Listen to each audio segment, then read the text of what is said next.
내가 이 편지를 써서 보낸 것은 하나님의 가족 가운데 사람이 어떻게 처신해야 하는지를 그대가 알게 하려는 것입니다. 이 가족은 살아계신 하나님의 교회요, 진리의 기둥과 터입니다. 이 경건의 비밀은 참으로 놀랍습니다. 그분은 육신으로 나타나시고 성령으로 의롭다는 인정을 받으셨습니다. 천사들에게 보이시고 만국에 전파되셨습니다. 세상이 그분을 믿었고 그분은 영광에 쌓여 들려 올라가셨습니다. 아멘.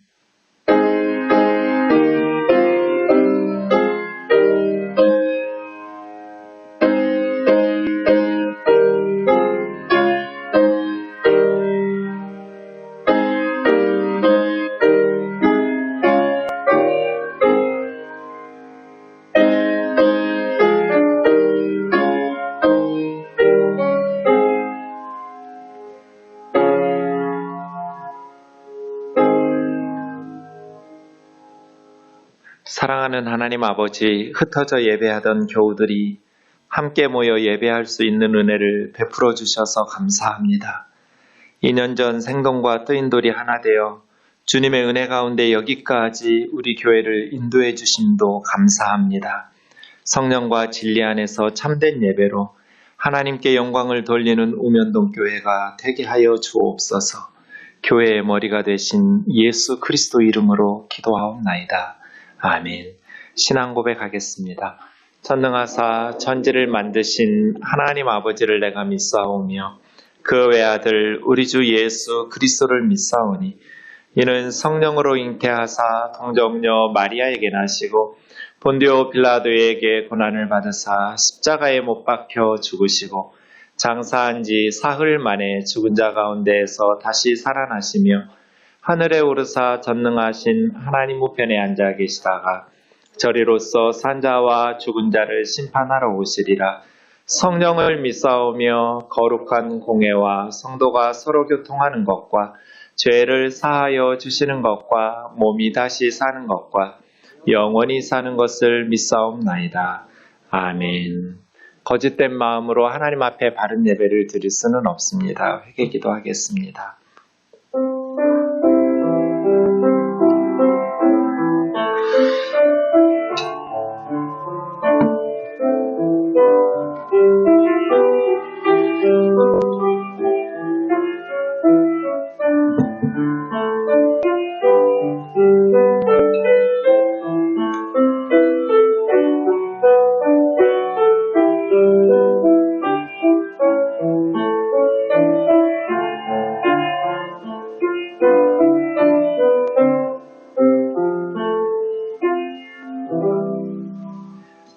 자비로우신 주님, 우리는 지난 2달 동안 하나님께서 멈추신 시간들을 통해 우리의 신앙과 삶을 돌아보게 되었습니다. 예수 그리스도 앞에 설 때 착하고 충성된 종이라 칭찬받을 수 있도록 우리 삶 속에서 무가치한 것들을 제거해 주시고 값진 것들로 가득 채워 주옵소서. 오늘 또 예수님의 보혈로 우리를 정결하게 하셔서 예배의 자리에 나아가게 하옵소서. 우리의 참 소망 되신 예수 그리스도 이름으로 기도하옵나이다. 아멘. 자리에 앉으셔서 찬송하겠습니다.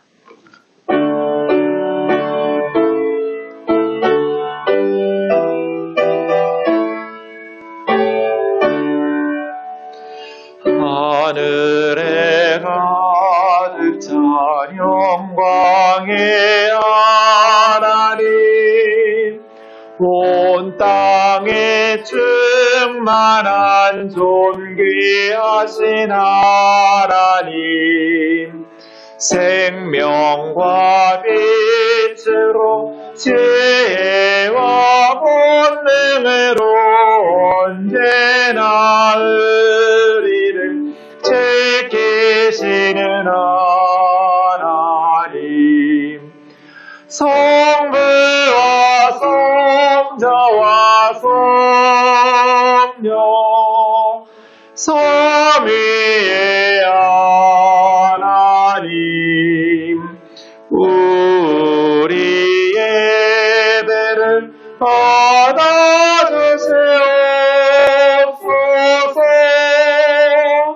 사랑이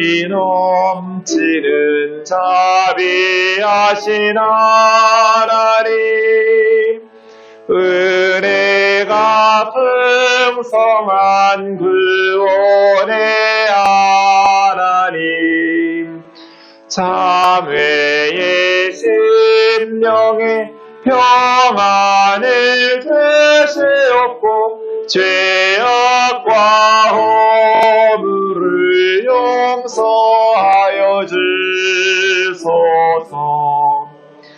찬송과 영광과 생명 구원의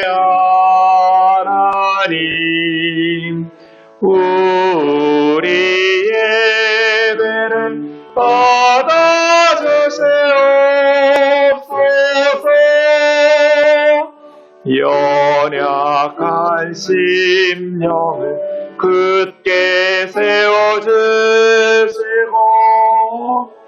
우둔한 마음을 지혜롭게 하시고 주의 뜻받들어 참되게 살아가며 주 말씀 따라서 용감하게 하소서. 권능과 지혜와 사랑, 은혜의 하나님, 우리 예배를 받아주시옵소서.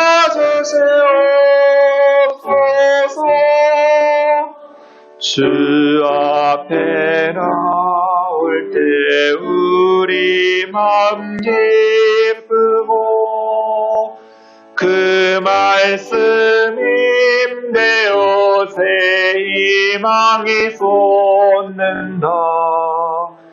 고난도 슬픔도 이기게 하시옵고 영원히 이때 살아가게 하소서.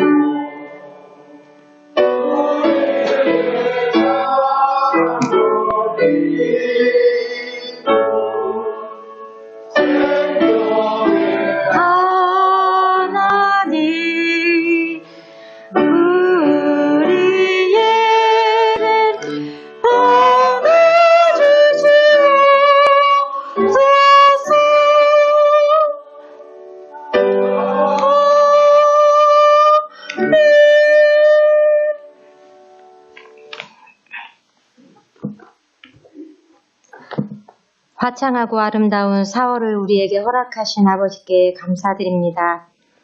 이 작은 바이러스 하나가 이토록 많은 삶의 방향들을 바꾸어 놓았네요. 함께 모여 예배 드리고 교제하던 모든 일상을 우리는 너무도 당연히 여겨왔음을, 이 모든 삶이 아버지께서 우리에게 주신 은혜인 줄을 몰랐던 지난날을 고백합니다. 그 모든 일상을 잃어버리고 나서야 은혜였음을 깨닫게 됩니다. 우리의 거짓과 위선, 모든 죄됨을 주님 앞에 내려놓고 더욱더 겸손히 주님을 의지하고 신뢰하며 주님의 자녀된 길을 견고히 걸어가는 모든 믿음의 우면동 교회 가족들이 되도록 인도해 주옵소서. 코로나로 인하여 우면동 교회 교우들의 경제 상황이 날로 어려워지고 있는 가정들이 있음을 고백합니다. 어려움 속에서 섬김의 귀한 은혜도 보았습니다. 더욱더 섬기며 나누는 넉넉한 사랑이 넘치는 우면동 교회가 될 수 있도록 사랑의 마음을 부어 주옵소서. 코로나19로 인하여 우리 코로나로 수고하고 있는 모든 의료진의 수고와 헌신, 그 모든 수고들이 지치지 않도록 힘주시고 용기 주옵시며 병마와 싸우고 있는 모든 환우들 또한 그의 가족들께 위로하시고 긍휼한 은혜로 속히 회복되는 은혜도 주옵소서. 사랑하는 하나님, 선교사님들의 사역지의 상황들이 날로 어려지고 있다는 소식을 듣습니다. 먹고 마시는 것부터 생명의 위험까지 그 두렵고 어려운 모든 시간들 가운데 담대함 주시고 성령의 충만함 주셔서 온전히 주님만을 바라보며 인내할 수 있는 능력을 주옵소서. 우리는 더욱더 기도로 섬기며 물질로 도우며 홀로 있지 않음을 깨달아 귀한 믿음의 공동체로서 굳게 세워져가는 귀한 선교사님들과 옥년동 교회 우리 모두가 되게 해 주옵소서. 21대 국회의원들을 새로이 세워주심을 감사드립니다. 백성을 불쌍히 여기는 겸손하고 정직한 마음으로 지금의 어려운 모든 시기들을 잘 헤쳐나갈 수 있도록 그들의 마음이 나누어지지 않고 하나로 합쳐지게 하여 주옵소서. 말씀 들고 단위에 서신 정준경 목사님을 당신의 장중에 굳게 붙잡아 주시고 항상 말씀 앞에 강하고 담대함 주셔서 가감 없이 전하는 당신의 능력의 종이 되게 해 주옵소서. 영육간의 건강도 꼭 지켜 주옵소서. 어렵게 시작된 이 귀한 예배가 멈춰지지 않도록 주여 코로나가 멈춰질 수 있도록 인도해 주옵소서. 아버지를 향한 우리의 소원과 바람이 너무도 많아졌습니다. 너무도 막막해져 버린 이 모든 상황 앞에 그저 당신께 구할 것은 우리를 불쌍히 여겨 주옵시고 우리를 용서해 주옵소서. 우리를 죄에서 구원한 예수 귀하신 이름으로 기도드렸습니다.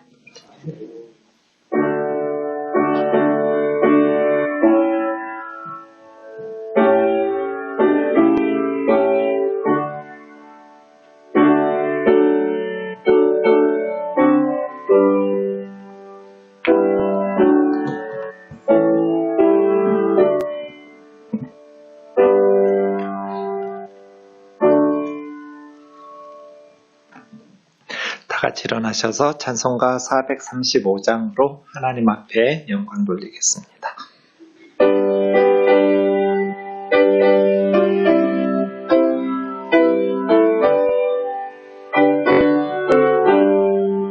나의 영원하신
자리에 앉으셔서 기도하겠습니다. 말씀으로 우리를 빚어주신 하나님 아버지, 우리가 가는 길을 생명의 말씀으로 인도하여 주옵소서. 그때 우리는 이 악한 세상에서 방황하지 않고 하나님께서 기뻐하시는 선한 삶을 살아가게 될 줄로 믿사오니 진리의 말씀으로 우리를 가르쳐 주옵소서. 연약하고 미련한 종을 주님의 손에 맡기옵고 예수님의 이름으로 기도하옵나이다. 아멘. 오늘 함께 묵상할 하나님의 말씀은 에스겔 43장 1절에서 12절 말씀입니다.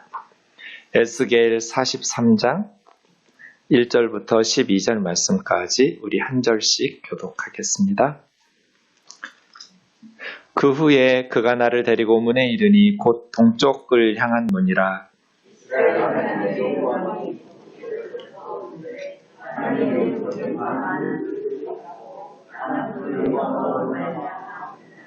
그 모양이 내가 본 환상 고천의 성읍을 멸하려 올 때 보던 환상 같고 그발 강가에서 보던 환상과도 같기로 내가 곧 얼굴을 땅에 대고 엎드렸더니 여호와의 영광이 동문을 통하여 성전으로 들어가고 영이 나를 데리고 안뜰에 들어가시기로 내가 보니 여호와의 영광이 성전에 가득하더라.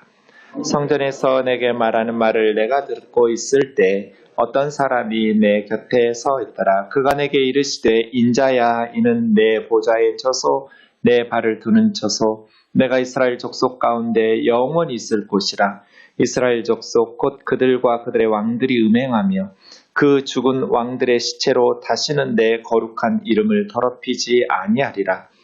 그들이 그 문지방을 내 문지방 곁에 두며 그 문설주를 내 문설주 곁에 두어서 그들과 나 사이에 겨우 한 담이 막히게 하였고 또 그 행하는 가증한 일로 내 거룩한 이름을 더럽혔으므로 내가 노하여 멸망시켰거니와 이제는 그들이 그 음란과 그 왕들의 시체를 내게서 멀리 제거하여 버려야 할 것이라. 그리하면 내가 그들 가운데 영원히 살리라.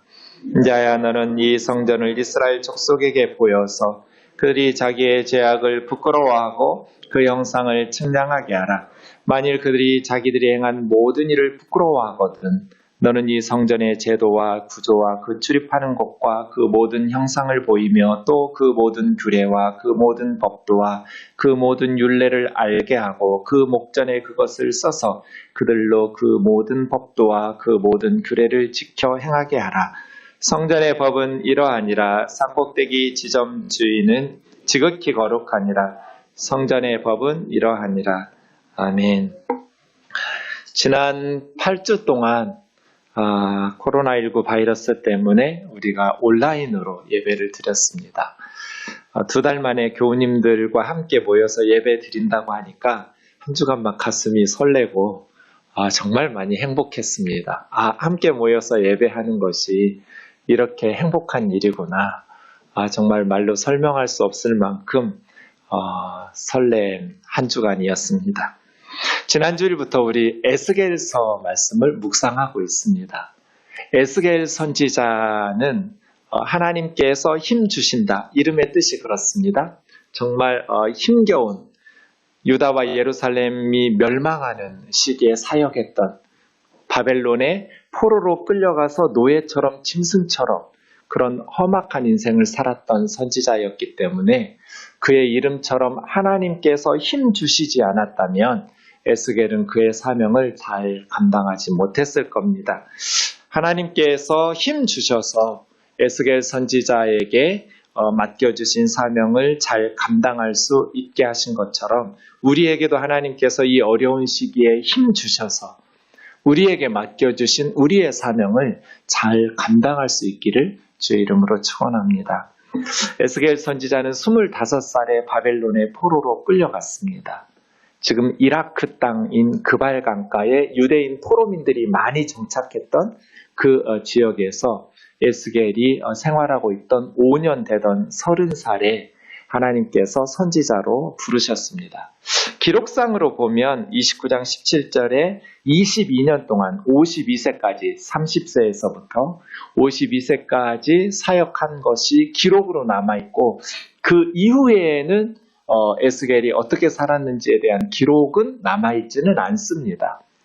어쨌든 유다가 멸망하기 7년 전부터 선지자로 부름받아서 하나님의 말씀을 전하는데 유다가 멸망하기 전 7년 동안은 예루살렘의 죄, 유다의 죄와 하나님의 심판에 대한 말씀이 이루어졌었습니다. 그게 이제 에스겔서 1장에서부터 24장까지 나와 있습니다. 그리고 25장부터 32장까지는 이스라엘 주변 7나라 모압, 암몬, 애굽, 이런 두로와 시돈, 이런 주변 나라들에 대한 죄와 그들의 심판에 대한 말씀이 에스겔서 중간 25장부터 32장까지 나옵니다. 그리고 33장에서부터는 유다와 예루살렘이 멸망한 후에 이스라엘의 구원과 회복에 대해서 마지막 48장까지 나옵니다. 33장에서 39장까지는 구원과 회복에 대한 메시지고요. 40장부터 48장까지는 새로운 성전에 대한 환상이 주어집니다. 예루살렘 성전은 이미 불타버렸습니다. 에스겔이 말씀을 선포할 때 땅 위에 예루살렘의 성전은 불타서 사라져버렸지만 선지자는 이제 하나님께서 보여주시는 새로운 성전에 대한 환상의 메시지를, 에스겔이 원래 제사장 출신이거든요. 제사장들은 성전에서 주로 사역하는 영적인 사역자들이기 때문에 성전에 대한 관심이 더 많았겠죠. 어쨌든 에스겔서의 마지막 회복의 부분은 새 성전에 대한 환상의 말씀으로 이어지고, 오늘 43장도 바로 이 새 성전에 대한 환상에 대한 말씀들에 소속되어 있습니다. 에스겔 선지자가 그런 좀 반대로 간 것 같죠? 예루살렘 성전의 거짓 선지자들이 우리는 망하지 않을 거야. 예루살렘은 가마솥에 있는 고기와 같대. 아무리 부를 때도 가마솥 안에 있는 고기처럼 우리는 안전할 거야. 불타지 않을 거야. 하나님께서 가마솥처럼 보호해 주실 테니까 우리 예루살렘과 하나님의 백성들은 절대로 망하지 않을 거야. 이렇게 거짓 선지자들이 샬롬의 메시지를 선포하고 있을 때 에스겔은 1장에서 24장까지 그들의 죄를 구체적으로 언급하면서 망할 거야. 하나님이 무능해서, 당시의 전쟁은 신들과의 전쟁이기 때문에 당시 세계관으로 보면 하나님께서 지신다는 건 말이 안 되죠. 바벨론의 신에게 하나님께서 패배당하신다라는 건 있을 수 없는 일이에요.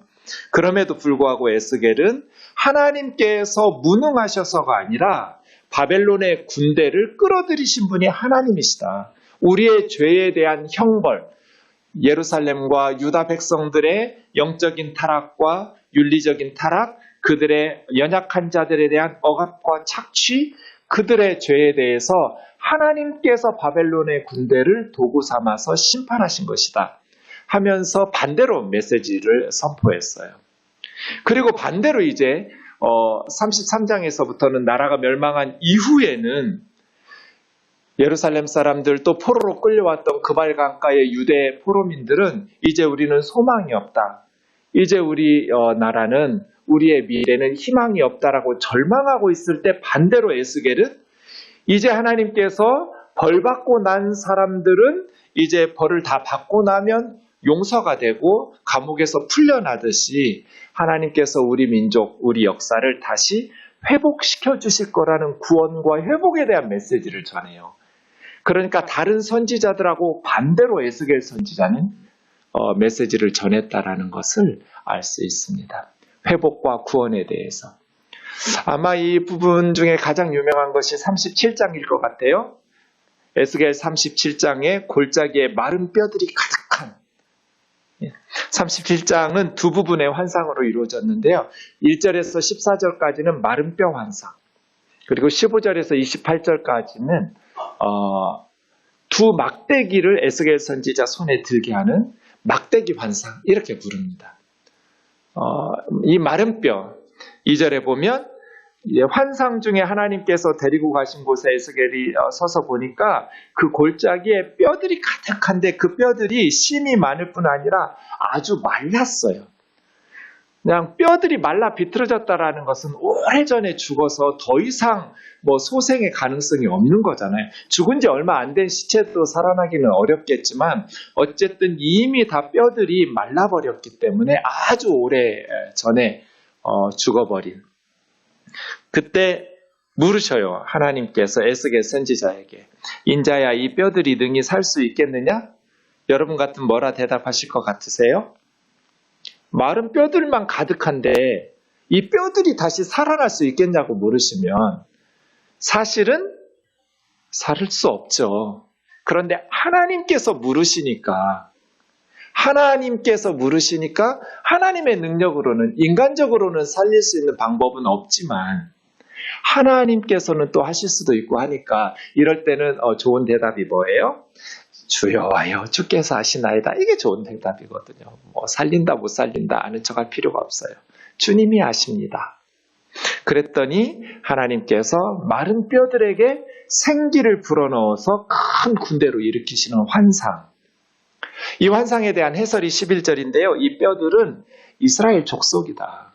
이스라엘 사람들이 뭐라고 말하냐면 우리 뼈들이 말랐고 우리의 소망이 없어졌으니 우리가 다 멸절되었다.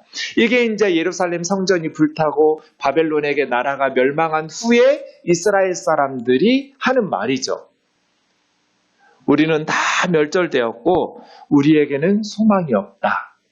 이럴 때 하나님께서 에스겔 선지자를 통해서 아니야, 내 백성아, 내가 너희의 무덤을 열고, 그러니까 사실은 바벨론 포로지에서 살고 있는 그들의 삶은 무덤 속에서 시체처럼 살아가고 있는 거예요. 실제로 무덤 속에서 사는 건 아니겠지만 바벨론의 채찍에 맞아가면서 노예로 포로로 끌려와서 비참하게 살고 있는 그들의 삶 자체가 무덤 같았어요. 하루하루 사는 것이 정말 죽지 못해서 사는. 그런데 하나님께서 때가 되면 그 무덤을 열고 너희를 다시 고향 땅으로 돌아가게 하고 내 영, 성령을 너희 속에 불어넣어서 너희를 다시 살려낼 거라고. 이런 민족의 회복에 대한 메시지, 구원에 대한 메시지를 선포하신 거예요. 그래서 이스라엘이 회복이 되는데 37장 15절에서 28절까지 이제 두 막대기가 한 손에서 하나가 되었어요. 그러면서 하나님께서 말씀하신 것이 남유다 두 지파와 북이스라엘 10지파가 우리나라처럼 남북으로 분열되어 있었잖아요. 솔로몬 죽던 해에. 근데 다시 하나가 되는 통일의 역사를. 그래서 회복을 쭉 이야기하시는데 우선 고국 땅으로 하나님께서 무덤문을 열고 너희를 조상들의 땅으로 돌아오게 할 거야. 포로 귀환이죠. 그 무덤과 같은 삶, 죽지 못해서 사는 시체처럼 사는 우상을 숭배하는 이들에게 종노릇하는 삶은 너희가 있을 곳이 아니야. 하나님을 섬기는 젖과 꿀이 흐르는 가나안 땅으로 돌아오는 것, 이 회복이죠. 우리의 삶의 자리, 우상을 섬기고 죄와 사망의 종노릇하는 곳은 우리가 있을 곳이 아니거든요. 하나님을 예배하고 하나님을 섬기고 하나님을 기뻐하는 곳, 그곳이 하나님의 백성들이 있어야 될 곳이에요. 회복이죠, 회복. 그리고 이스라엘이 회복될 때는 더 이상 남북으로 분열된 상태의 회복이 아니라 이제 둘이 하나 되는 통일의 회복이 있을 것이다. 민족적 회복이죠. 역사 바로 세우기예요. 역사 가운데 삐뚤어졌던, 정치적으로 분열되었던 남과 북이 하나 되는 그런 하나됨의 회복이 있을 것이라고 말씀하시면서 멸망의 근본 원인은 우상 숭배와 영적인 타락이었거든요. 회복된 이스라엘은 다시는 하나님의 언약 백성으로서 우상을 숭배하거나 하나님의 거룩하신 이름을 더럽히지 않고 거룩한 언약 백성으로 살게 될 것이라고. 그러면서 놀랍게 한 목자, 한 왕의 통치를 받는 예수 그리스도에 대해서 예언을 합니다. 이제 장차 한 목자, 왕이 너희에게 임하여서 영원히 다스릴 거다. 어떤 사람이 영원히 다스리겠어요? 그러니 이 목자 왕은 메시아, 곧 예수 그리스도거든요. 궁극적이고 종말론적인 회복까지를 예언합니다. 그리고 베리트라는 말은 언약이라는 뜻이고요. 샬롬, 평화의 언약, 화평의 언약. 베리트, 올람, 올람은 영원. 이 37장 뒷부분에 보면 올람이라는 영원이라는, 영원히, 영원히, 영원히 이 단어가 계속 반복됩니다. 영원히 예수 그리스도 안에서 샬롬의 평화를 언약을 맺으면서 하나님께서 회복시키실 것이다. 그런데 그 회복의 마지막 가장 핵심에는 하나님의 임재가 있습니다. 아무리 좋은 것도 하나님께서 함께 계시지 않으면 회복이라고 말할 수 없죠. 하나님께서 영원히 너희와 함께 하시겠다고. 이스라엘의 회복에 대해서 너무너무 우리 기도 제목으로 삼을 수 있는 장이 에스겔 37장입니다.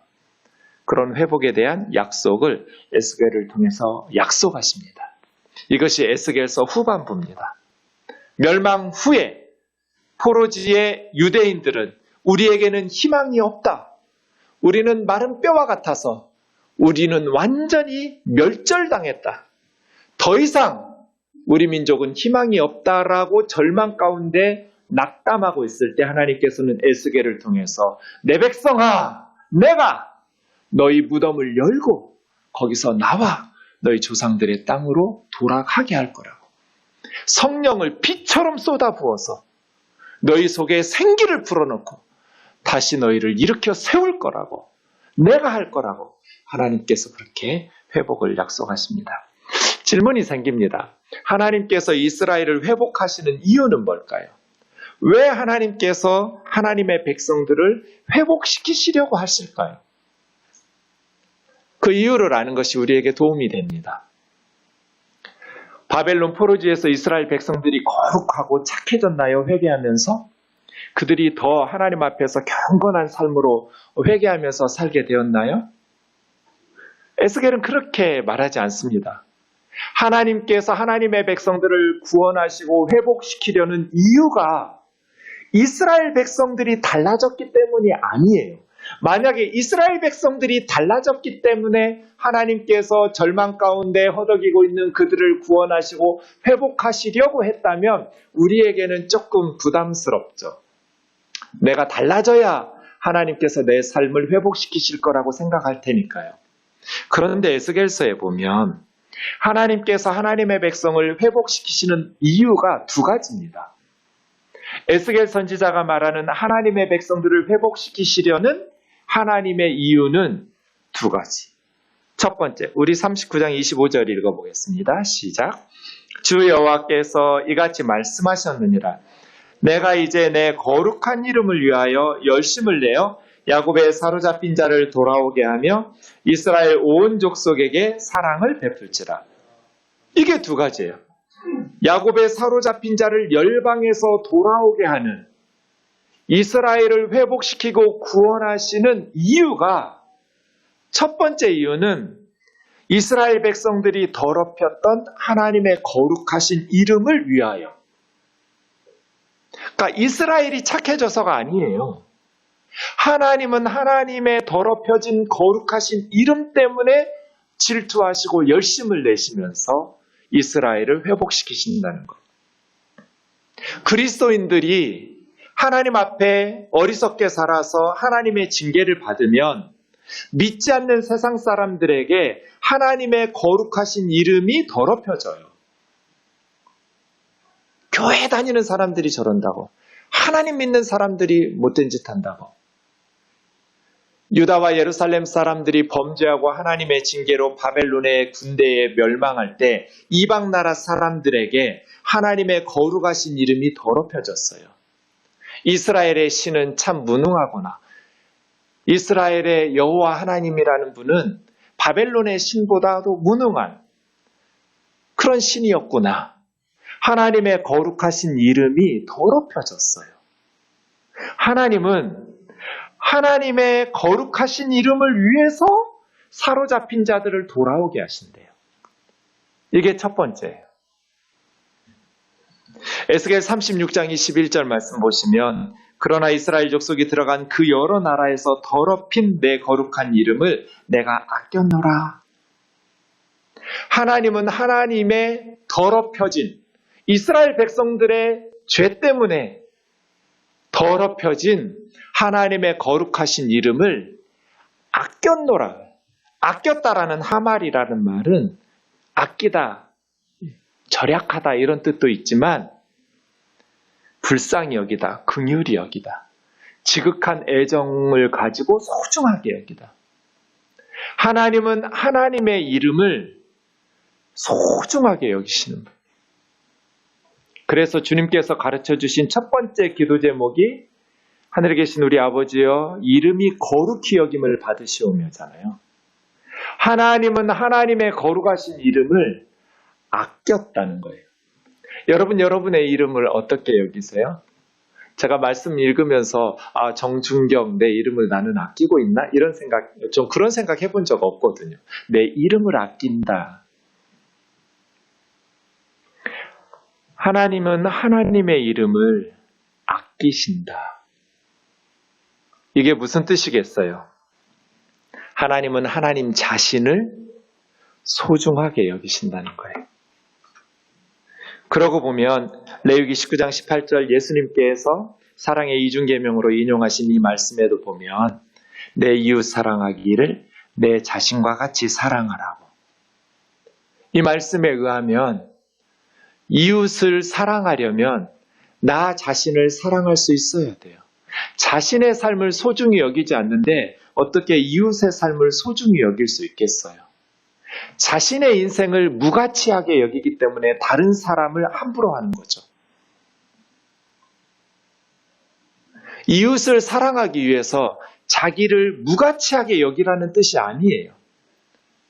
하나님께서 하나님 자신을 무가치하게 여기셔서 십자가에 내어주신 게 아니잖아요. 하나님은 하나님의 이름을 아끼시는 분이에요. 하나님 자신을 매우 소중하게 여기시는 분이에요. 가치가 없어서 우리에게 주신 것이 아니라 하나님은 자신의 삶, 자신의 이름을 너무너무 소중히 여기고 가치 있게 여기시지만 그 값진 것을 우리를 위해서 주신 그만큼 우리를 가치 있게 소중하게 여기시는 거죠. 사랑하는 자매 형제 여러분, 하나님께서는 하나님의 이름을 아끼시는데 이스라엘 백성들이 더럽힌 그 하나님의 거룩하신 이름 때문에 하나님께서 아끼시는 이름 때문에 하나님의 백성들을 회복시키신대요. 우리도 마찬가지예요. 우리는 하나님의 이름을 달고 다니는 사람들이에요. 우리가 아무리 나만 욕하라고 우리 하나님 욕하지 말라고 외쳐도 안 믿는 사람들은 하나님 욕해요. 그래서 하나님은 하나님의 백성들을 회복시키시는 거예요. 하나님의 거룩하신 이름 때문에. 다시 39장 25절 오시면 두 번째 이유가 있었죠? 하나님께서 왜 야곱의 사로잡힌 자를 돌아오게 하시는가? 이스라엘 온 족속에게 사랑을 베푸시기 때문에. 여기서 말씀하시는 사랑은 헤세드가 아니라 라함이라는 단어예요. 라함은 레헴이라는 단어거든요. 레헴은 엄마의 모태예요. 아이들이 있는. 그래서 라함, 하나님께서 이스라엘 족속들을 사랑하신다라고 말하는 이 사랑은 모성애적 사랑이에요. 우리가 하나님을 아버지라고 부르기 때문에 왠지 하나님 아버지 하면 좀 무뚝뚝한 사랑을 예상하기 쉽지만 성경에는 하나님의 사랑을 어머니, 모성애적 사랑으로 표현하는 구절들도 많이 나와요. 저희 아버지 18년 전에 췌장암으로 소천하셨는데 참 무뚝뚝한 분이셨거든요. 그래서 아버지가 서울에 올라오시면 저는 아버지하고 단둘이 식당에 갔어요. 그래서 단둘이 아버지하고 아들하고 둘이만 가족들 같이 가면 우리 아버지는 제 아내나 제 아이하고 이야기하지 아들하고 얘기를 안 하시니까 그냥 저하고만 단둘이 식당에 가서 앉아서 식사를 해요. 그래서 아버지에게 이런저런 질문을 저는 길게 드리면 아버지의 대답은 언제나 단답형이에요. 아버지, 아무개 아저씨 잘 계세요? 응. 끝이에요. 대화가 오가지를 안 해요. 부자지간에. 그래서 저희 아버지는 옆에 와서 테이블에 앉아있는 분들하고 얘기해요. 애기 몇 살이에요? 아들은 앞에 앉혀놓고 그렇게 부자지간에 아버지의 사랑 참 표현하지 못하는 사랑이 참 많으신 분인데 왠지 아버지의 사랑하면 좀 무뚝뚝하고 절제되죠. 하나님 아버지의 사랑이 그러한가? 그런 부분들도 있지만 사실은 그렇잖아요. 그에 비해서 어머니의 사랑은 좀 표현되는 다정다감한 정감이 넘치는 사랑이 많죠. 어머님의 사랑이. 저희 어머니는 저한테 이런 말씀 많이 하세요. 내가 깊은 잠이나 자야 너를 잊어버린다. 엄마는 항상 깨어있는 순간은 너를 위해서 기도하고 너를 생각한다. 어머니 사랑하고 아버지 사랑하고 좀 표현이 다르죠. 그래, 우리 하나님의 사랑하면 왠지 좀 거리감이 느껴지는 무뚝뚝하신 사랑을 생각하기 쉬운데 그렇지 않아요. 여기서 말씀하시는 라함도 그래요. 하나님의 백성들이 지금 짐승처럼 채찍에 맞아가면서 바벨론 사람들에게 욕 얻어먹고 무시당하면서 그렇게 노예로 포로로 비참하게 살고 있어요. 그렇게 살고 있는 하나님의 백성들을 보시면서 하나님께서 모성애적 사랑, 라함. 그러니까 이스라엘이 경건하고 거룩해져서 구원하고 회복하시겠다가 아니에요. 하나님의 거룩하신 이름 때문이고 하나님의 백성을 향한 그 뜨거운 사랑 때문이에요. 모성애적 하나님의 사랑 표현은 우리가 이사야 49장 15절에 잘 나타나 있죠. 여인이 어머니가 라고 번역하는 게 더 좋겠죠? 여인이 어찌 그 젖먹이 자식을 잊겠느냐? 불가능하죠. 엄마가 자기 태에서 난 아들을 긍휼, 여기도 라함이에요. 오늘 본문하고 똑같죠. 모성애적 사랑이에요. 어떻게 불쌍히 여기지 않겠느냐? 포로로 살고 있는 이스라엘 백성, 하나님의 백성 너무나 고생하면서 살고 있는 우리들을 보시면서 하나님께서는 모성애적 사랑으로 라함, 너무 안쓰러워요. 긍휼히 여기는. 어머니들은 혹시 젖먹이 자식을 잊을지라도 나는 절대로 너희를 잊어버리지 않을 거예요. 저희 어머니는 깊은 잠 주무시면 아들 잊어버리잖아요. 근데 우리 하나님은 깊은 잠 주무실 때도 안 잊어버려요. 그래서 하나님께서 하나님의 백성들을 회복시키시고 구원하셔요. 이게 에스겔의 메시지예요. 포로지의 이스라엘 백성들이 경건하고 거룩해졌기 때문이 아니라 더럽혀진 하나님의 이름 때문에, 그리고 하나님의 백성들을 향한 하나님의 불쌍히 여기는 마음, 하나님의 그 타는 듯한 막 심장이 끊어지는 것 같은, 자식이 고생하면서 비참하게 살고 있는 그것을 참아볼 수 없어서 눈물 짓는 어미의 심정으로 하나님은 야곱을 돌아오게 하신대요. 이 하나님의 은혜가 우리에게 주어지는 줄로 믿습니다. 37장에서 보여주는 그 회복의 핵심에 하나님의 임재가 있다고 그랬는데, 성전은 바로 하나님의 집, 하나님께서 회복된 이스라엘 백성들 중에 임재하실 것에 대해서 약속하시는 말씀입니다. 37장 27절, 26절 보시면 베리트 샬롬, 화평의 언약, 또 베리트 올람, 영원한 언약, 영원히 평화롭게 하나님의 백성으로 견고하고 번성하면서 살게 될 것이라고 회복에 대해서 이야기하시면서, 이게 마지막 부분인데요. 하나님의 임재가 나옵니다. 하나님의 성소, 하나님의 처소, 하나님께서 하나님의 집을 하나님의 백성들 가운데 영원히. 이게 베리트 샬롬, 베리트 올람의 근거예요. 그러니까 하나님의 백성들의 회복의 핵심은 하나님의 임재로 이루어지는 거죠. 하나님께서 하나님의 백성들과 함께 거하시기 때문에, 하나님께서 하나님의 백성들과 함께 처소를 두고 거처를 삼으시고 우리와 함께 우리 가운데에서 예배 받으시고 찬양 받으시고 우리에게 은혜를 베푸시고 우리의 가슴을 뜨겁게 하시고 우리의 심령을 새롭게 하시고, 하나님께서 하나님의 백성들 중에 함께 거하시면서 도우시고, 그래서 하나님의 백성들이 견고하고 번성하고 하나님의 영광을 드러내면서 살아가게 되는 회복의 핵심은 하나님께서 그들 가운데 영원히 거하시기 때문에, 하나님께서 우리 우면동 교회에 영원히 거하시기를 원합니다. 오늘 성전의 환상을 보십시오. 1절에서 5절 보겠습니다. 하나님께서 19년 전에 에스겔 선지자가 사역 시작하면서 1년 2개월 후에 성전에서 떠나시는 모습들을 보여주셨거든요. 그 성전에서 떠나시던 하나님께서 19년 전 환상에서 떠나셨던 하나님이 다시 이제 성전은 무너졌지만 환상 속에 지어진 에스겔의 환상 속의 새 성전 성전으로 하나님께서 다시 돌아오는데 성전에는 동쪽에 문이 하나 있거든요. 해 뜨는 쪽에만 문이 있어요. 그 동쪽 떠나셨던 그쪽으로 다시 돌아오고 계셔요. 이것이 오늘 본문이에요.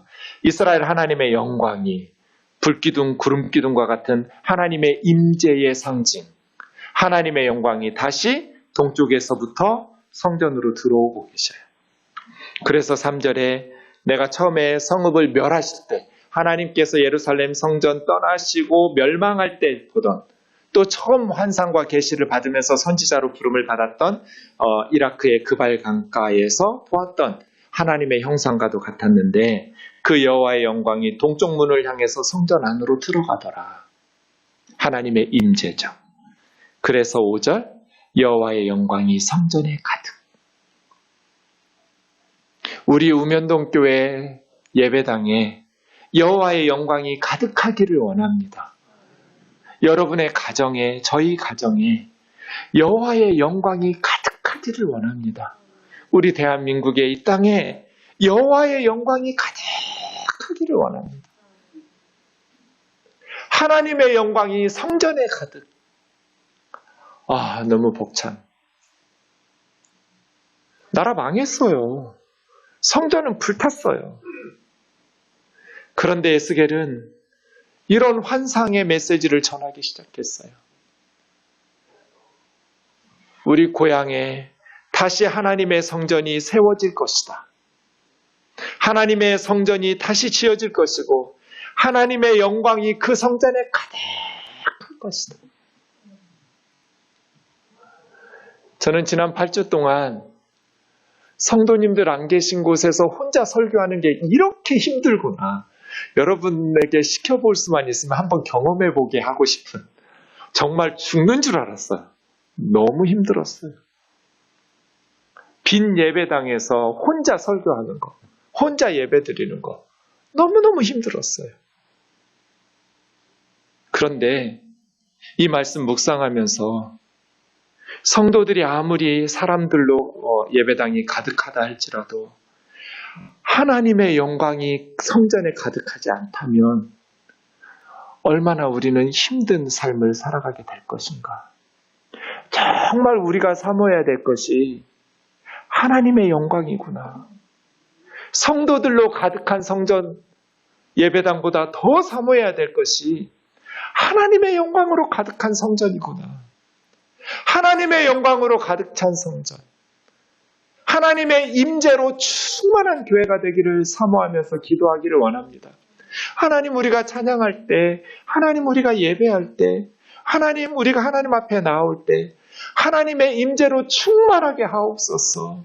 하나님 우리 가정에 하나님의 임재로 충만하고 하나님의 영광으로 충만한 가정이 되게 하옵소서. 이런 기도 제목이 우리의 소망이 되기를 원합니다. 하나님의 영광, 사실은 예루살렘은 엄청나게 부패하고 있었음에도 불구하고 하나님이 그곳에 계셨어요. 얼마만큼 부패했냐면 에스겔 6장 6절에 보면 성전에서 크게 가증하던 토해바라는 건 정말 역겨운 일이에요. 예루살렘 성전에서 큰 역겨운 가증한 일들이 있어서 하나님을 성소에서 추방시키고 있었어요. 그런데 하나님은 성전에서 떠나기 싫어가지고 하나님은 예루살렘 성전에서 예배 받으시기를 원하시거든요. 이스라엘 백성들이 그렇게 가증한 일을 하고 있음에도 불구하고 하나님께서는 성전에 머물러 계셨어요. 그런데 도저히 더 이상 견디지 못해서 하나님이 추방당했거든요. 이게 19년 전 상황이에요. 예루살렘 성전에서 질투의 우상, 온갖 곤충과 짐승들의 우상, 단무스, 또 태양 숭배, 온 부류의 사람들이 예루살렘 성전에서 우상 숭배하고 있었어요. 어떻게 이럴 수가 있어요? 다른 장소도 아니고 예루살렘 성전에서 어떻게 이렇게 온갖 우상들을, 제사장들부터 왕, 귀족들, 장로들, 원로들, 남녀노소 할 것 없이 온갖 가증한 일로, 영적인 타락은 반드시 사회적, 윤리적 타락으로 이어지거든요. 그렇게 타락하니까 16장에 보면 이스라엘 백성들은 왜 나라가 멸망했는가? 심지어 자기가 낳은 자기 자식들까지 불살라서 우상에게 제물로 바쳤어요. 너희 자녀들이라고 말씀하시지만 21절에서는 하나님은 나의 자녀들이라고 말씀하시고, 자녀들을 뭐라고 말씀하시냐면 나를 위하여 낳은 자녀들이라고 그래요. 하나님을 위해서 하나님께서 주신 자녀들을 너희는 너희 자신을 위해서 우상에게 불살라 바쳤다. 그래서 하나님께서는 도저히 이스라엘 백성들과 함께 살 수가 없어서 이 지경임에도 불구하고 하나님께서 예루살렘 성전에서 안 떠나셨었거든요. 그런데 더 이상 견디지 못하고 하나님께서 성전에서 떠나시고 동쪽 문을 향해서 감람산, 동쪽산을 향해서 떠나시니까 하나님이 떠나신 예루살렘은 바벨론 군대에게 함락당할 수밖에 없잖아요. 그래서 세상에 더 힘센 군대에 의해서 예루살렘은 멸망한 거죠. 하나님을 추방시켰어요. 그 하나님께서 다시 돌아오신 거예요. 여러분, 세상에서 가장 두려운 일이 뭐예요? 인생 사시면서 가장 무서운 일이 뭐예요? 다윗은 시편 51편 11절에서 나를 주님 앞에서 쫓아내지 말라고, 이걸 가장 두려워했어요. 왕의 자리에서 쫓아내지 마세요가 아니에요. 전쟁에서 패배당하게 하지 마세요도 아니에요. 가난하게 굶어 죽는 지경에 거린이 되도록, 아니요. 다윗에게 가장 두려운 일은 주님 앞에서 쫓아내지 마. 그런데 이스라엘 백성들은 스스로 가증한 일들로 하나님은 그렇게 떠나고 싶지 않았는데 성전에서 추방시켜버렸어요. 하나님께서 교회 아니면 어디가 계시겠어요? 하나님께서 무슨 좋은 호텔에 가고 싶으시겠어요? 왕궁이나 무슨 청와대 같은데 거기서 살고 싶으시겠어요? 하나님을 찬양하고 하나님께 기도하고 하나님을 예배하는 성전이 아니면 하나님은 어디 가시고 싶으시겠어요? 하나님은 떠나기 싫으셨거든요. 예루살렘 성전 떠나기 싫으셨어요. 이렇게 우상 숭배하고 있음에도 불구하고 안 떠나고 계셨었어요. 그런데 계속 선지자들을 보내시면서 회개하라고, 우상 숭배하지 말라고, 자식들 불살라 바치지 말라고 메시지를 외치는데도 거짓 안전, 거짓 샬롬에 세뇌된 이스라엘 백성들은 하나님을 성전에서, 그리고 그들의 삶의 자리에서 추방시켰어요. 그리고 나라 망한 후에 하나님께서는 다시 에스겔을 통해서 이스라엘을 회복시키실 것이다.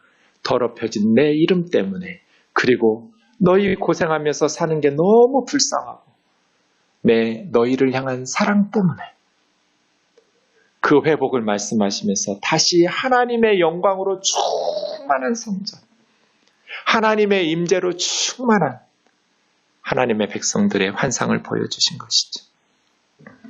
오늘 본문에 보시면 하나님께서 함께 사시는 조건이 하나 나옵니다. 하나님께서 하나님의 백성과 함께 사시는 조건이 뭘까요? 6절부터 12절을 보겠습니다.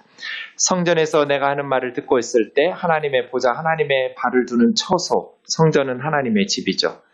그런데 백성들과 왕들이 음행하여, 이건 영적 타락과 윤리적 타락이겠죠?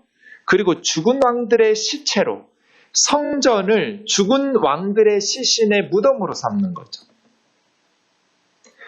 거룩함과 속된 것을 구별하지 않는 거예요. 8절 9절에 보면 음란과 왕들의 시체를 내게서 멀리 제거하여야 할지라. 하나님의 백성과 하나님께서 함께 사시는 조건은 뭐예요? 거룩함이죠. 거룩함. 그리하면 내가 그들 가운데 영원히 살 거라고. 다시는 우상숭배하지 않고 영적으로 타락하지 않고 다시는 하나님의 거룩하신 집에 세속적인 것 끌어들이지 않고 죽은 왕들의 시체에 묻고 담 하나 사이로 세상과 교회를 섞어버리고 왕의 집과 하나님의 집을 그냥 벽 하나 두고 왔다 갔다 하는, 이게 성전인지 하나님의 집인지 세상인지 구분할 줄을 모르는, 거룩함과 세속적인 것을 구분할 줄 모르는, 그것을 제거해야 영원히 하나님께서, 그게 교회죠. 정리해 보시죠. 하나님께서 함께 사시는 조건이 거룩이었어요. 그런데 이어지는 10절에서 12절에 보면 거룩을 위한 조건이 있어요. 10절부터 보시죠. 이스라엘 족속이 자기들의 죄악을 부끄러워해야 돼요. 11절에도 보시면 그들이 행한 모든 것을 부끄러워하거든 이 환상 너에게 보여줬던 새로운 성전의 규례와 그런 설계도들을 보여주어라. 하나님이 임재하지 않는데 아무리 화려한 예배당을 지어도 아무 의미가 없어요. 하나님께서 함께 하시지 않는 예배당이 무슨 의미가 있겠어요? 아무리 화려하게 성전 건축해도 하나님께서 임재하시지 않는 곳은 아무짝에 쓸모없는 건물이에요. 하나님께서 함께 하셔야 돼요. 하나님께서 함께 하시려면 음행과 왕들의 시체를 제거해야 돼요. 성전을 거룩하게 해야 돼요. 성전을 거룩하게 하려면 하나님의 백성들이 부끄러움을 알아야 돼요. 부끄러워할 줄 알거든, 자신들의 죄악을 부끄러워할 줄 알거든 성전의 설계도를 보여주어라. 마지막 12절, 성전의 법은 이러하니라, 성전의 법은 이러하니라. 지극히 거룩하다. 이게 성전의 법이에요. 하나님의 집은 지극히 거룩하다. 지극히 거룩한 교회, 하나님의 집, 하나님께서 임재하시고 하나님의 영광으로 가득한 성전. 그러려면 우리가 거룩해야 되는데, 거룩하려면 우리의 죄악을 부끄러워해야 돼요. 함석건 선생님은 수오지심을 모르면 사람이 아니라고 그랬어요. 수오지심은 부끄러워할 숫자에 미워할 오자예요. 자기 자신의 죄악에 대해서는 부끄러워하고 다른 사람의 죄와 잘못된 일에 대해서는 미워하는 마음. 오늘 말씀하고도 일맥상통해요. 내 백성이 자신들의 죄악을 부끄러워하거든 이 성전의 설계도를 보여주어라. 부끄러워하거든. 하나님 앞에서 하나님의 백성답게 살지 못한 것을 부끄러워하는 마음. 하나님의 거룩하신 이름을 세상 사람들로 하여금 나를 보고 칭찬하도록 살아야 되는데, 나 때문에 하나님의 존귀하신 이름이 더럽혀지는 것을 부끄러워하는 마음. 부끄러워하는 마음이 있거든. 이 새로운 성전 설계도를 보여주어라. 부끄러워할 줄 모르는 하나님의 백성들 가운데에는 거룩함이 없어요. 부끄러워해야 돼요.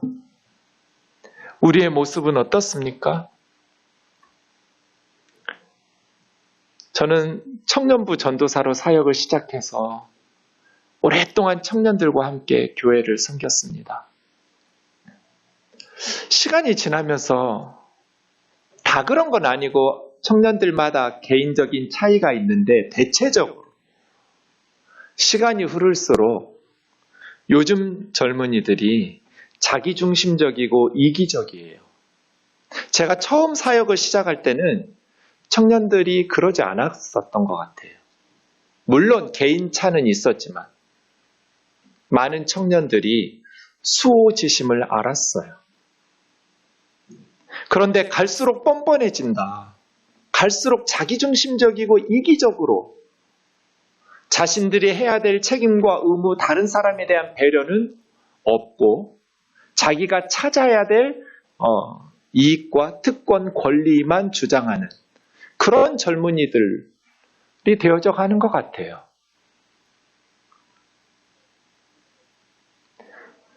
지난 총선에서 정의당은 패배했습니다. 많은 분들처럼 저도 노회찬 전 의원에 대해서 생각했습니다. 그분이 살아계셨다면 어땠을까? 하나님께서 주신 생명을 스스로 끊는 것은 죄입니다. 옳지 않은 일입니다. 그럼에도 불구하고 강연료 4천만 원 받은 정치자금법 위반을 부끄러움 여기에다가 스스로 목숨을 끊는 그 수호지심에 대해서는 우리 리더들이 배워야 하지 않을까. 부끄러워하는 마음. 우리 리더들이 너무 뻔뻔하다는 생각을 합니다. 우리 아이들이 엄청난 고통 속에서 지옥과 같은 삶을 살았습니다. 그런데 그런 엠번방과 같은 성폭력 동영상을 제작한 아이들이 몇 년형이 합당한가 판사들에게 물었습니다. 우리나라 판사들이 우리 여자아이들, 어린 여자아이들이 평생 지옥과 같은 삶을 살게 된 그런 희생이 되었을 그 가해자인 범죄자들에게 몇 년쯤 감옥에서 사는 것이 적정하다고 우리나라 판사들이 생각했을까요? 3년이었습니다. 전 너무 놀랐어요. 자기 딸들이 그런 짓을 당해도 3년만 감옥에 있다가 풀어주는 것이 합당하다고 판결을 내리실 수 있을까?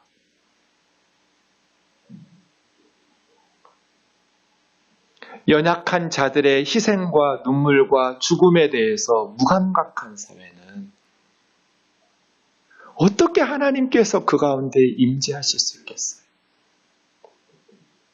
부끄러움을 몰라요. 교회는 어떻습니까? 얼마 전 우리 교단에서 목사 정년에 대한 공청회가 있었습니다. 어느 교수님이 목사 정년은 없애는 게 성경적이라고 했습니다. 목사들은 은퇴가 없어야 된다.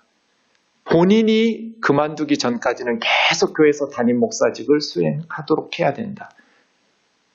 그 동영상에 많은 목사님들이 찬성한다는 댓글을 보고 진짜 뻔뻔하다. 후배 목사들은 어떻게 해요?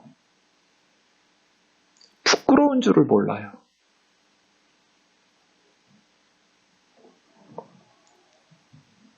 어떻게 교회를 세습을 해요? 누구도 목회하기 힘든 작은 교회는 이해할 수 있어요. 그런데 어떻게 아버지가 다 읽어놓은 걸 아들이나 사위에게 세습하면서도 부끄러운 줄을 몰라요. 믿지 않는 사람들이 그렇게 손가락질하고 전도의 문을 가로막고 있는데 자기의 이익을 위해서 교회 공동체 전체를 무너져 내리게 하는데도 부끄러운 줄을 몰라요. 하나님이 성전에 영원히 계시는 조건, 거룩해야 된다. 하나님의 백성들이 거룩하려면 부끄러움을 알아야 된다. 내가 목사인데, 내가 예수를 몇십 년을 믿었는데, 내가 권사고 장로인데, 내가 하나님의 자녀인데, 내가 바르게 살지 못하는구나. 부끄러움을 알아야 된다. 그 후에야 비로소 새로운 성전의 설계도를 보여주어라. 그때야 비로소 교회가 의미가 있고, 그때야 비로소 성전이 하나님의 집이 의미가 있기 때문입니다. 여러분 잘 아는 우리 믿음의 선배의 시 하나 읽고 마치겠습니다. 서시입니다. 죽는 날까지 하늘을 우러러 한 점 부끄러움이 없기를. 잎새에 있는 바람에도 나는 괴로워했다. 별을 노래하는 마음으로 모든 죽어가는 것을 사랑해야지. 그리고 나한테 주어진 길을 걸어가야겠다. 오늘 밤에도 별이 바람에 스치운다. 찬양하고 기도하겠습니다.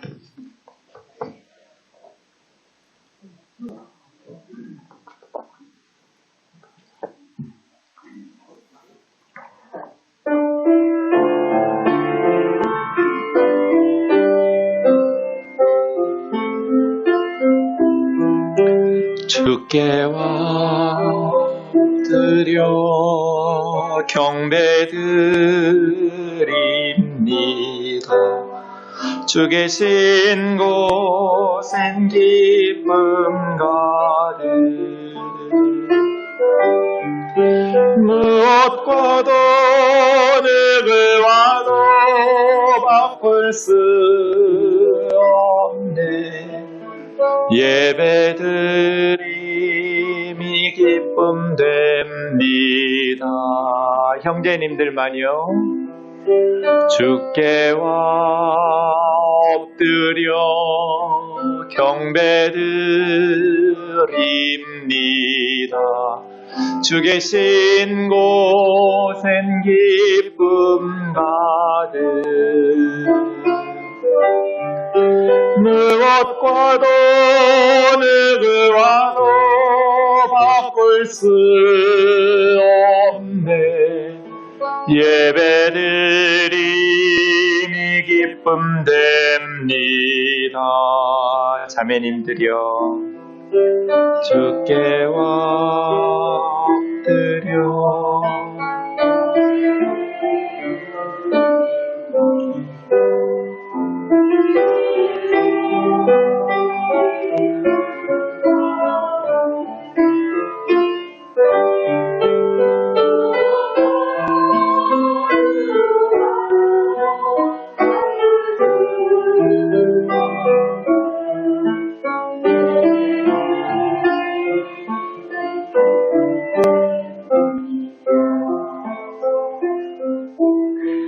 말씀 붙들고 같이 기도하겠습니다.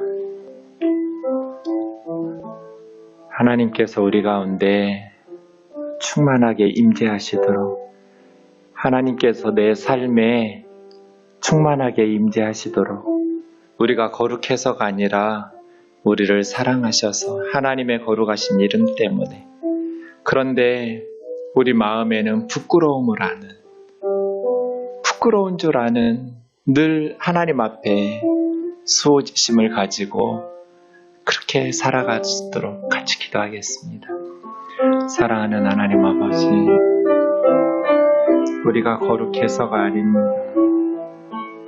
우리가 착해서가 아닙니다. 우리가 경건해서가 아닙니다. 부끄럽습니다. 하늘을 우러러 한 점 부끄러움이 없기를. 그런데 우리는 늘 그 진리를 벗어나 스스로 자고하고 교만하고 위선적으로 거룩한 척, 의로운 척, 마치 나 때문에 하나님의 은혜가 임하는 것처럼, 하나님의 축복이 나의 거룩함의 보답인 것처럼, 오 주님, 분수를 모르고 착각에 빠져 살 때가 너무나 많습니다. 오 사랑하는 주님, 부끄러움을 알게 하옵소서. 부끄러움을 알게 하옵소서. 일상의 삶 속에 하나님의 백성답게, 하나님의 자녀로 하나님의 임재로 충만하기를 사모합니다.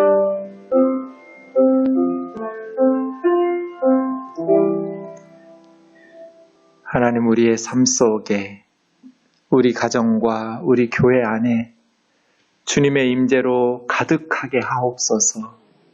하나님의 임재를 사모하는 우리 마음에 위선과 교만이 아니라 부끄러움을 아는 거룩함을 추구함을 허락하여 주옵소서. 예수님의 거룩하신 이름으로 기도하옵나이다. 좌우에 있는 형제 자매하고 인사하겠습니다. 사랑하고 축복합니다.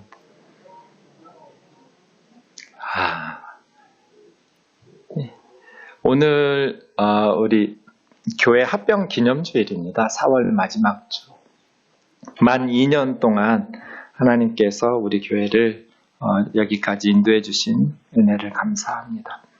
이제 오늘부터 회중 예배가 시작되었지만 제가 볼 때 4월 말 5월 초가 좀 고비일 것 같긴 합니다. 그래서 방역 당국도 매우 긴장하고 있어서 교회에서도 최선을 다해서 여러분 좀 불편하실 수 있지만 식당, 카페 같은 데 다닥다닥 붙어 있는데 교회는 그러면 안 되잖아요. 모범적으로 국가 정책에 도움을 주고 혹시라도 교회에서 사회에 피해를 드리면 안 되겠다는 마음으로 좀 불편하심을 양해해 주시면 좋겠고요. 주일학교가 없는 교우님들은 가능하면 5월 한 중순 지나서까지 안정적으로 관리되면 이제 5월 말부터는 괜찮을 것 같아요. 그래서 어쨌든 5월까지는 좀 주의하면서 1, 3부로 좀 많이 오늘처럼 이렇게 흩어지면 좋겠습니다. 2부에만 너무 집중되면 좀 어려울 것 같은데 2부가 주일학교가 그 시간밖에 없기 때문에 아무래도 자녀들을 데리고 오는 부모들이 2부 예배 드리니까 아니신 분들은 1부, 3부에 많이 참여해 주시면 좋겠습니다. 캠프나 주의만찬, 성가대나 찬양팀은 5월 말까지 쉬고 6월 첫 주부터 시작하도록 하겠습니다. 금요 기도회는 한두 부서씩만 나와서 이번 주부터 기도하도록 하겠습니다. 이번 주는 30대 그리고 청년부입니다. 다음 주에 40대이고요. 새벽 기도회와 수요 기도회는 이번 주부터 본당에 숫자가 많지 않기 때문에 실시할 텐데 오셔서 좀 띄엄띄엄 앉아주시고 수요 기도회 후에 식사는 당분간 5월 말까지는 안 하도록 하겠습니다. 본당에서 내일부터 그리고 차량 운행도 쉽지 않을 것 같아요. 근데 새벽에는 차량 운행을 안 해주면 못 나와요. 그 시간에는 대중교통이 안 다니니까요. 그래서 새벽 예배는 기존처럼 차량 운행을 하는데 그 외에 수요일이나 금요일, 주일에는 5월 말까지 차량 운행을 쉬도록 하겠습니다. 방역 때문에 그렇습니다. 여러분 주보 쓰고 나갈 때 내고 가셨는데 당분간 그냥 가지고 가세요. 주보에 여러분 손이 접촉되면 재사용하면 주보도 그래서 좀 넉넉하게 출력했거든요. 주보도 본인이 알아서 쓰레기통에 버리든지 아니면 집에 가져가시든지 재사용하지 않도록. 가실 때 5, 6월 매일 성경이 준비되어 있으니까 한 권씩 이렇게 필요하신 분들 가져가시고요. 우리가 2차에 걸쳐서 코로나 긴급구제를 했어요. 이번 2차 때도 7가정을 도왔는데 캠프장님이나 목회자들에게 코로나로 인해서 어려운 가족들은 도움을 요청하시고 말씀 나눔 2가 뒤에 주보되어 있거든요. 이건 무료예요. 한 분씩 가져가시면 되겠습니다. 다 같이 일어나셔서 마지막 찬송 3절하고 예배 마치겠습니다.